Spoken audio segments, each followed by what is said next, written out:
Praise the Lord, hallelujah. Zion வேதாகம ஆய்விற்கு அன்போடு கூட இயேசு கிறிஸ்துவின் நாமத்தில் உங்களை வரவேற்கிறேன்.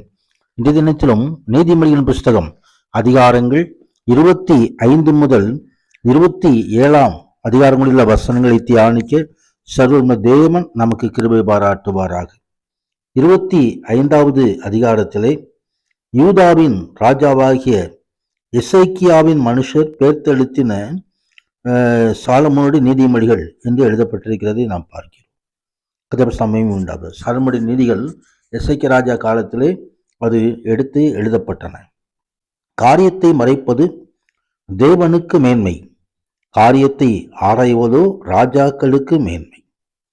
ராஜாக்களுடைய காரியங்களை குறித்து இந்த அதிகாரத்திலே தெரிவிக்கப்பட்டிருக்கிறது. காரியங்களை ஆராய்ந்து அறிந்து கொள்ள வேண்டும். தேவனுடைய வசனங்கள் எல்லாம் ஆராய்ந்து அறிந்து கொள்வதற்காக நமக்கு கொடுக்கப்பட்டிருக்கு. பரிசுத்த ஆவியானவர் அந்த ஆராய்ச்சிக்கு உதவி செய்வார். மகிமை உண்டாவதாக. ராஜாவின் முன்னின்று துஷ்டரை நீக்கிவிடு, அப்பொழுது அவனுடைய சிங்காசனம் நீதியினால் நிலை நிற்கும். கர்த்ததாமே நம்மையும் பாவங்களரை கழுவி இயேசுவின் இரத்தத்தினாலே அவர் தாமே ராஜாக்களும் ஆசாரியர்களுமாய் மாற்றி இருக்கிறார். ராஜாவுடைய சமூகத்தில் மேன்மை பாராட்டாதே, பெரியவர்களுடைய ஸ்தானத்தில் நில்லாதே என்று எழுதப்பட்டிருக்கிறதை நாம் பார்க்கிறோம். கர்த்தருடைய மகிமை உண்டாகும். தொடர்ந்து இந்த வசனங்கள் எல்லாம் தியானிக்கும் பொழுது சர்வ தேவன் மகிமையான ஆசீர்வாதங்களை அருளி. தன் ஆவியை அடக்காத மனுஷன் மதில் இழந்த பட்டணத்தை போல் இருக்கிறான். ஆவியை அடக்க நமது உள்ளத்தை அடக்கி வாசிக்க வேண்டும். கர்த்தருடைய மகிமை உண்டாகும். 26வது அதிகாரத்தில் மூடரை குறித்து அநேக காரியங்கள் எழுதப்பட்டிருக்கிறதை நாம் பார்க்கிறோம். கர்த்தருடைய சமயமே உண்டாவது. உஷ்ண காலத்திலே உறைந்த மணியும் அறுப்பு காலத்திலே மழையும் தகாதது போல மூடனுக்கு மகிமை தகாது. மூடனுக்கு அவன் மதியினத்திலே மறு உத்தரவு கொடாதே, கொடுத்தால் நீயும் அவனை போலாவாய். மூடனுக்கு மதியினத்தில் மறு உத்தரவு கொடு, கொடாவிட்டால் அவன் தன் பார்வைக்கு ஞானியாய் இருப்பான்.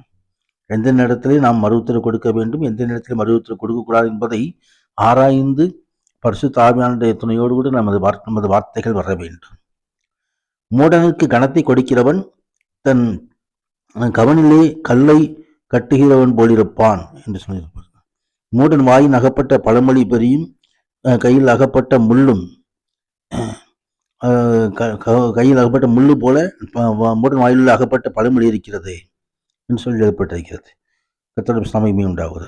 மூடத்தனத்தை வெறுத்து ஆண்டவருடைய சமூகத்தில் ஞானத்தை பெற்றுக்கொண்டு புத்தியுள்ள மனிதனாய் நாம் வாழும்படியாக, புத்தியுள்ள மனுஷியாய் வாழும்படியாய் கர்த்தர் தாமே கிருபை செய்கிற தேவனாக இருக்கிறார். 27வது வசனத்திலே நாளைய தினத்தை குறித்து பெருமை பாராட்டாதே, ஒரு நாள் பிறப்பிப்பதை அறியாயே. நாளைக்கு எதிர்காலங்களை குறித்து, எதிர்காலங்கள் எல்லாம் தேவனுடைய கையிலே இருக்கிறது. கர்த்தருடைய சமயம் உண்டாவது. ஆண்டவர் கொடுத்த நல்ல நாளுக்காக ஆண்டவருக்கு ஸ்தோத்திரம் செலுத்த வேண்டும். இந்த நாளிலும் கர்த்தருக்கு உகந்த வகையிலே நாம் நமது வாழ்க்கையில தொடர்ந்து நம்ம நடத்த வேண்டும். கர்த்தருடைய மகிமை உண்டாவதாக. அத்தி மரத்தை காக்கிறவன் கனியை புசிப்பான், எஜமானை காக்கிறவன் கனமடைவான் என்று எழுதப்பட்டிருக்கிறதையும் நாம் பார்க்கிறோம். கர்த்தருடைய மகிமை உண்டாவதாக. நமக்கு கொடுக்கப்பட்டதான அந்த வேலைகள் அதை சரியாக செய்யும் பொழுது நமக்கு மேற்பட்டவர்களுக்கு கீழ்ப்படிந்து எல்லாவற்றையும் சரியாக செய்யும் பொழுது அது ஒரு ஆசீர்வாதமான காரியமாக இருக்கும். உன் ஆடுகளின் நிலைமையை நன்றாய் அறிந்து கொள், உன் மந்தைகள் மேல் கவனமாயிரு என்று ஆண்டவர் சொல்லுகிறார். எனவே நாம் நாளை தினத்தை குறித்து நாம் கவலைப்பட வேண்டியதில்லை. இப்பொழுது ஆண்டவர் நமக்கு கொடுத்திருக்கிறான் எல்லாவற்றையும் நாம் நல்லபடியாக நடத்தி செல்லும்படியாக நமக்கு உதவி செய்வாராக. அவர்தாமே நம்மோடு இருந்து நம்மை நடத்துவாராக. அவர் சகலவற்றையும் ஆசீர்வதிக்கிறவர். தன் பிள்ளைகளுக்கு எதிர்காலத்தை ஆசீர்வதித்து தருவார். நாம் கவலைப்பட வேண்டியதில்லை. கர்த்தருடைய சமூகத்திலே நாம் காத்திருப்போம். உன்னதனான தேவன் மகிமையான காரியங்களை செய்தருள்வாராக. ஆமீன், ஆமீன்.